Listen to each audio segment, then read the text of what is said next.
Nyo ha, ano ba ang reklamo dito kay Duterte Youth Party List? Alamin natin. Tingnan ninyo ha. Good morning po, si DJ Chacha po ito, sir. Unahin po muna natin, sir, ano po ang reaksyon ninyo dito nga po sa naging desisyon ng COMELEC na suspindihin po ang proklamasyon ng Duterte Youth Party List kahit pa po 2.3 million votes po ang natanggap ninyo?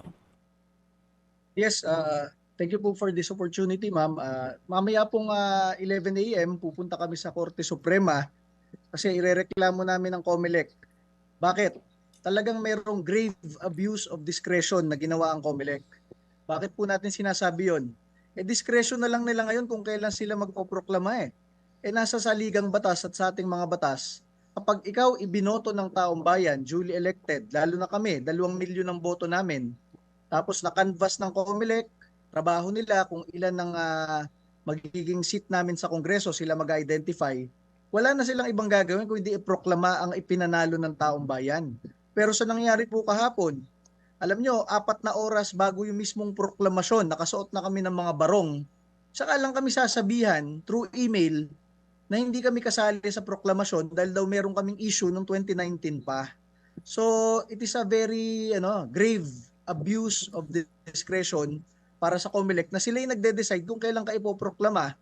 Wala namang mabanggit ko sa inyo kung ano yung mga kasong yun. Talagang kahit ordinaryong Pilipino na hindi abogado, talagang matatawa kayo doon sa mga kaso na yun noong 2019. Sige po, banggitin ko lang po yung sinabi ninyo. Kahapon po, nakasuot na po ng barong ang mga kasama pong nominado dito sa Duterte Youth Party List. Pero kahapon lang din po nasabihan na hindi po kayo kasama sa proklamasyon. Yes po, hindi kami sinabihan. Oo. Actually, lahat kasi ng mga kasama namin kongresista, incumbent kasi kami sa Kongreso, pinadala na pa isa-isa ng imbitasyon. So kahapon, nagtanong kami kung nasan yung imbitasyon sa amin kasi panalo kami. So around 12 noon, nag-email sa amin na nag-decide yung COMELEC daw na hindi muna kami isama dahil daw meron silang nakikitang serious allegations nung 2019 pa. Ang masabi Ano ko ba nga, yun? kung ganun kaseryoso yung mga Tingnan natin kung gaano kaseryoso yung lintik na serious allegation. Tingnan natin ha. Pumatay ka ba ng tao? Hardema? Baka naman may ginahasa ka? Baka naman ikaw ay Vietnamese? O Taiwanese? O Thailandese? Ano ba yung serious allegation na yon? Pakinggan natin kung ano yung serious allegation na yun ha. kaso na yon. Bakit kalating dekada na hindi nyo pa dinesisyonan? Di ba? Alam nyo, gusto nyo makwento ko sa inyo kung ano yung kaso? Sige Sige po. nga, kwento mo nga, kwento mo nga. Yung Kabataan Party List, noong 2019, kinasuhan ako ng vote buying. Bakit? Kasi daw sa isang speech ko, sabi ko daw, kapag kami ay nanalo, lahat ng aming pondo sa Duterte Youth Party List ay ibibigay namin sa taong bayan. Wala kaming kukurakutin kahit piso. Bakit? Masama ba yun? Masama ba yun? Bay, dapat pala sinabi mo, pag kami nagkapondo, ibubulsa na lang namin. Wala kami bibigay na tulong sa inyo. Anak ng Yun wete. yung speech ko. Kinasuhan ako ng vote buying sa Vote buying daw yun. Di ba gano'n naman talaga dapat? Pag kung ano man ang matanggap ng ibibigay namin serbisyo sa inyo. Di ba? Dahil sa inyong pera ito. Tapos vote buying yun. Tangin ng makatae black talaga to. At kinatigan ng COMELEC yan. Dahil dyan, isa yan sa dahilan kung bakit tinawag nilang serious offense.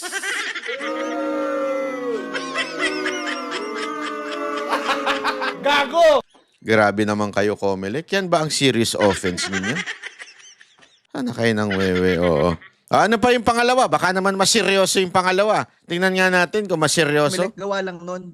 Sabi ko nga, sa dami-dami ng gobernador, kongresista at mayor na tunay na bumibili ng boto, kami pa na hindi naglabas ng piso para sa botante, kami pa yung kinasuhan ng vote buying. Isang kaso Yun na nga.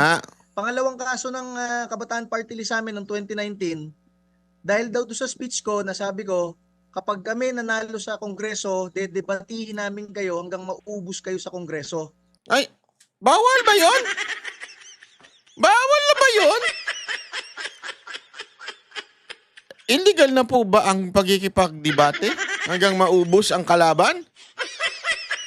Siyempre, ang ibig ko sabihin, dahil mahilig ako makipagdebate, yung parang ginawa namin ni Kaloy Zarate ng Bayan Muna. Debate lang kami ng debate hanggang matalo sila sa Kongreso. Naku, Alam ayaw niyo, nila kaso ng ng Kabataan debate. Party- Anong gusto nila? Pinggeran? Ay, sorry. Anak ka ng wewe, banat ba yun? Anong gusto nilang debate? Ayaw nila ng debate?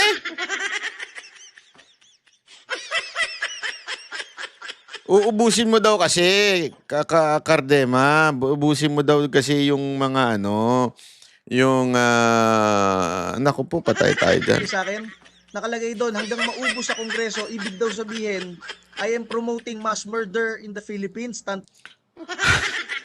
Mass murder in the Philippines, i-announce mo.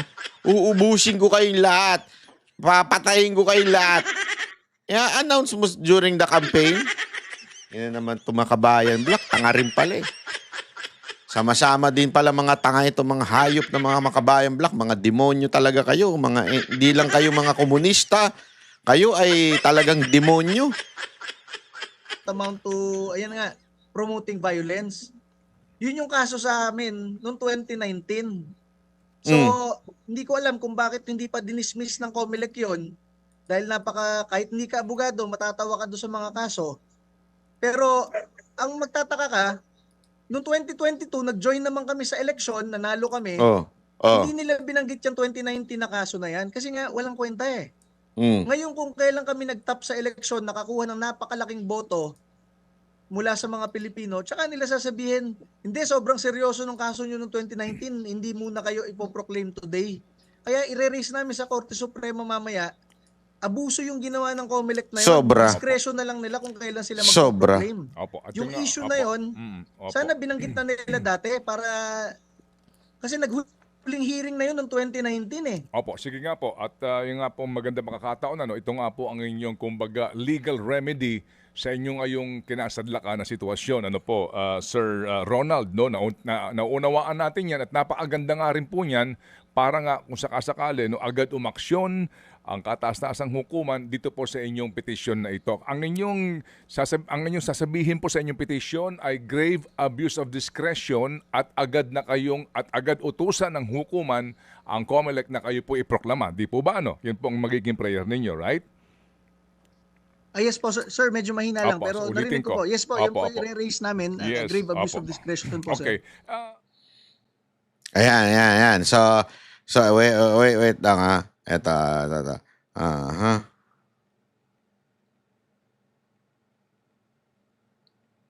Wait. Okay. Kasi in-message natin eh.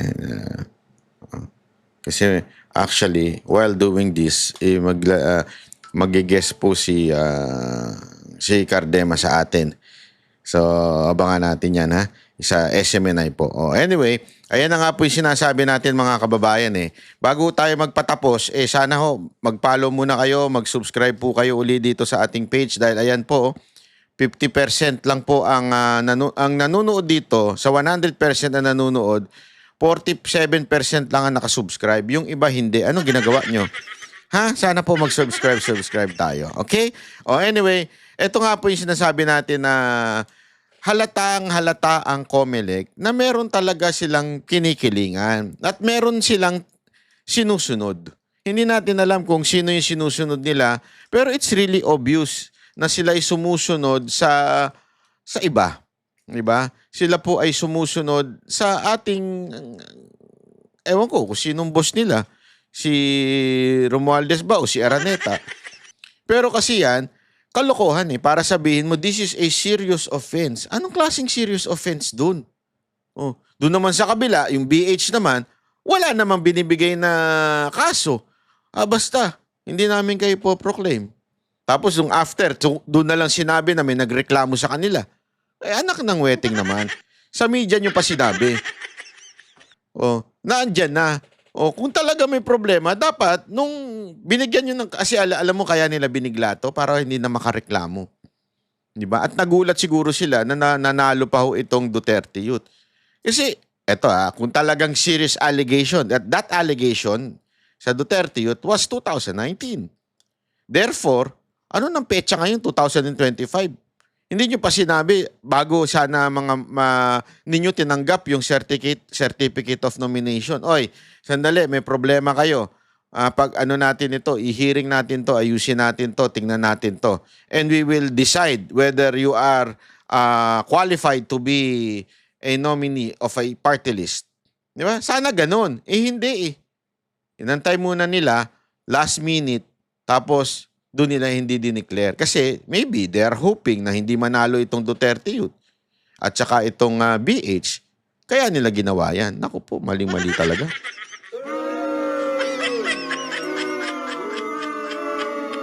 Ay, nako. Anyway,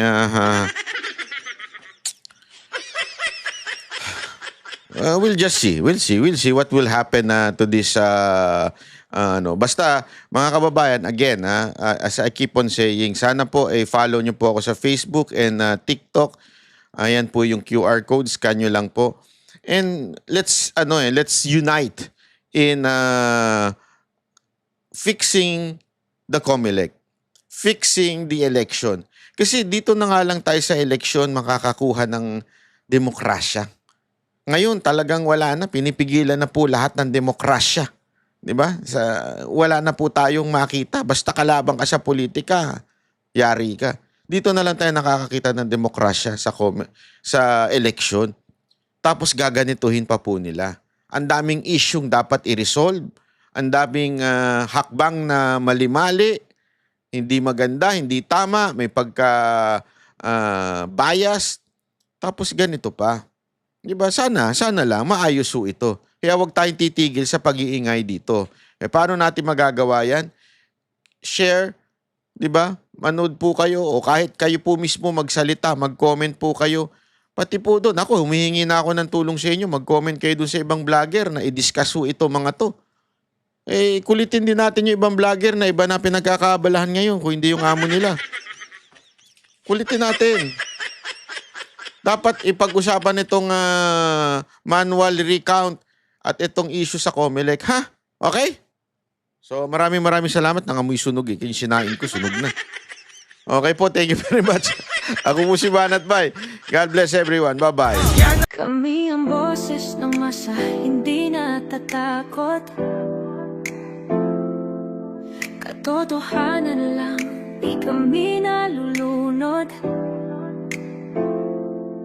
Walang bahid ng sismis, lahat ay totoo.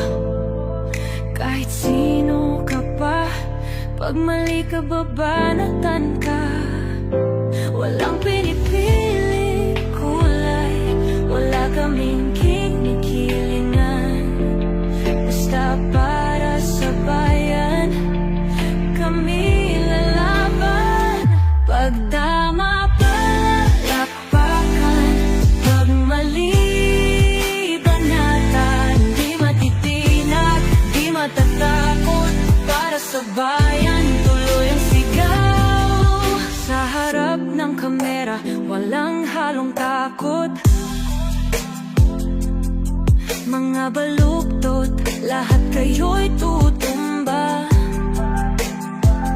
Ang hustisya at totoo, yun lang ang mahalaga. Kahit sinong harang, di kami matitinag.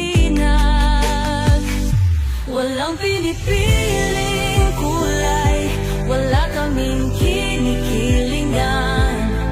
Basta para sa bayan, kami lalaban. Pag tama palakpakan,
up